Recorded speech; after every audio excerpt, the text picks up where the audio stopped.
একটা মজার অঙ্ক করা যাক। 44কে দুটি বর্গের অন্তর রূপে প্রকাশ করো। ঠিক আছে, 44কে, অঙ্কটা ভালো করে শুনে নাও, 44কে দুটো বর্গের অন্তর রূপে প্রকাশ করো, মানে দুটো স্কোয়ারের মাইনাস হিসেবে প্রকাশ করো, মানে স্কোয়ার মাইনাস বি স্কোয়ার, এই ফর্মটাতে প্রকাশ করতে বলছি। তাই এটাকে আমি দুইভাবে করে দেখাচ্ছি। প্রথম প্রসেস হচ্ছে 44 সমান আমরা লিখতে পারি 4 × 11 × 1। ঠিক আছে, 4×11 = 44 আর ইন্টু 1।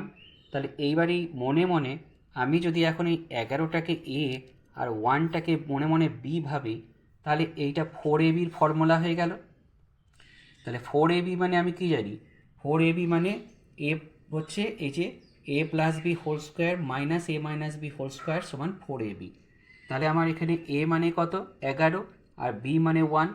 তাহলে আমি লিখতে পারি a plus B whole square মানে 11 + 1 whole square minus a minus B whole square মানে 11 - 1 হোল স্কোয়ার সমান হচ্ছে 12 স্কোয়ার মাইনাস 10 স্কোয়ার। হয়ে গেল দুটো বর্গের অন্তররূপে প্রকাশ। অথবা আরেকটা উপায় আমি করতে পারি, যে 44 সমান আমি লিখতে পারি 22 × 2।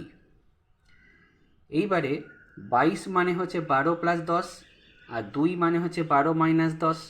তাহলে হয়ে যাচ্ছে এটা কি a plus B into a minus B. তাহলে 12 স্কোয়ার মাইনাস 10 স্কোয়ার।